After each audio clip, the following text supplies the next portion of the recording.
আমি এখন আসছি সাতারকুল হাফিজিয়া মাদ্রাসায়।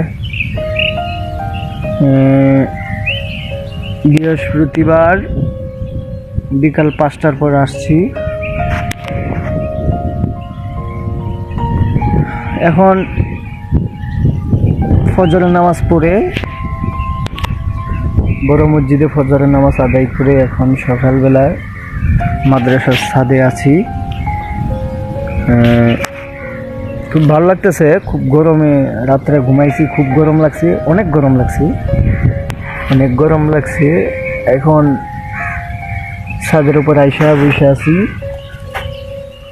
ঠান্ডা বাতাস আছে, খুব ভালো লাগতেছে না। আর এমনিতেও আমার আগের থেকে এই সাঁতারকুল জায়গাটা খুব ভালো লাগে। দেখতে শুনতেও খুব ভালো। এই দেখেন আপনারা সবাই, এই যে পুরাটা ঘুরায় দেখাইলাম। এই যে আলিয়া মাদ্রাসা, এটা আমরা যখন ছিলাম তখন খুবই নর্মাল ছিল। এখন ওটা পুরানটা ভেঙে এখন নতুন তৈরি করছে, অনেক সুন্দর একটা করেছে। যাই হোক, এই যে মাদ্রাসার আশপাশ সবটা জায়গা আপনাদের দেখাইলাম।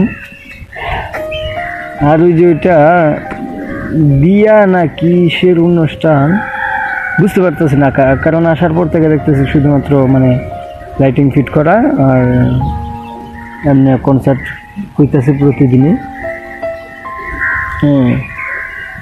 যাই হোক, সবাই দেখাইলাম, বিষয়টা ভালো লাগলো। আর আমি এখন বাতাস খাইতেছি। রাখি, আল্লাহ হাফেজ। রেখে